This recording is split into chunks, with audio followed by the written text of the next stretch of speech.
I will share with you 18 key observations about the digital ecosystem in terms of how the digital environment is changing, and just follow through with me, and we'll talk through those 18 over time and their implications.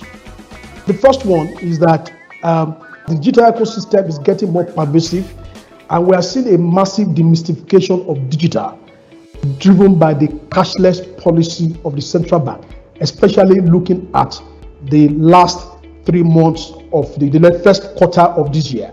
This has important implications for all of us who are players in the ecosystem. Number 2 is that we are seeing the increasing share of non-banks in the financial system. Some of them are moving volumes comparable to tier 2 banks in payments. That is very significant. That when we look at the volume of payments today, we are seeing increasing large share of typical non-traditional players. Some of them are moving volumes that are comparable to some of our tier 2 banks. That will tell you about the changing dynamics, the changing structure of the financial ecosystem.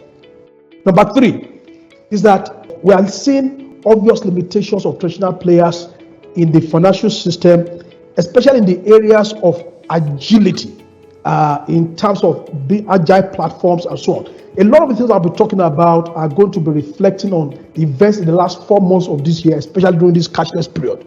One of the things we are seeing is that we are seeing increasing attempts by many of these players, traditional players, especially banks, to compete with fintechs and in specialized markets.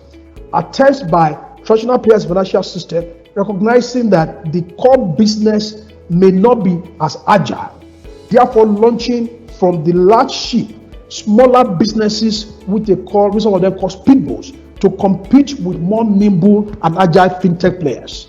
Number 4, related to number 3, is that we are seeing these players, the banks, putting OCO structure to operationalize this intention. So today, we are now seeing many banks moving towards the OCO structure.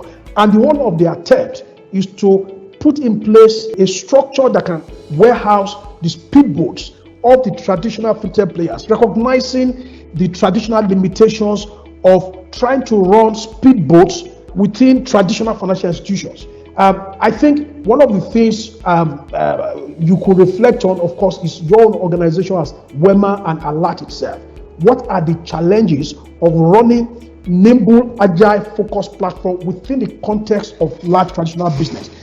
Some of the banks, and these are the pattern we are seeing, are putting structures in place to operationalize this OCO structure, which is an attempt to have their speedboats to compete with fintechs outside the bank so that they can remain agile without the non-agility of the traditional institution.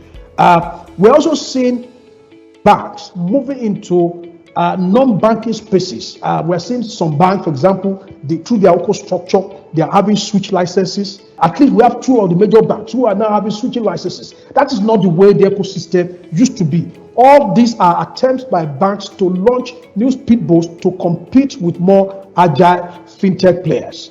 Number 7 is that we're also seeing, as the banks are making moves towards OCO structure, we're also seeing fintechs also being permitted to now create their own OCO structure, where they can assemble different kind of licenses under a fintech. A fintech used to be maybe you just do one business with one license.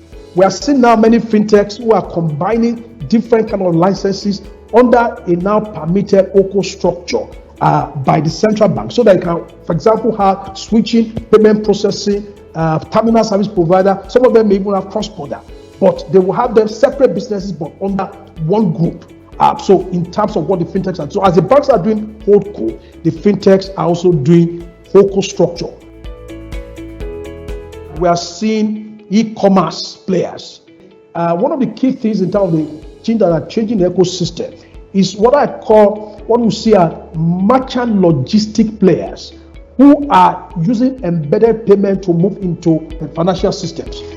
There are a lot of players today who are trying to digitize the payment system, who are trying to solve the problems of logistics of the informal market in terms of their access to goods, access to inventory.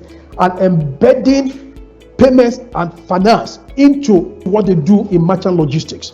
That is also one of the things that we are seeing. And some of these activities, some of those things are going to radically change the payment system. Because one of the things that is important to note is that the people who will compete with us as banks or as fintechs, some of them may not actually be fintechs themselves. They may actually come from e-commerce and merchant logistics who are using embedded payment, who use embedded payments to compete with us in the structures that they are built.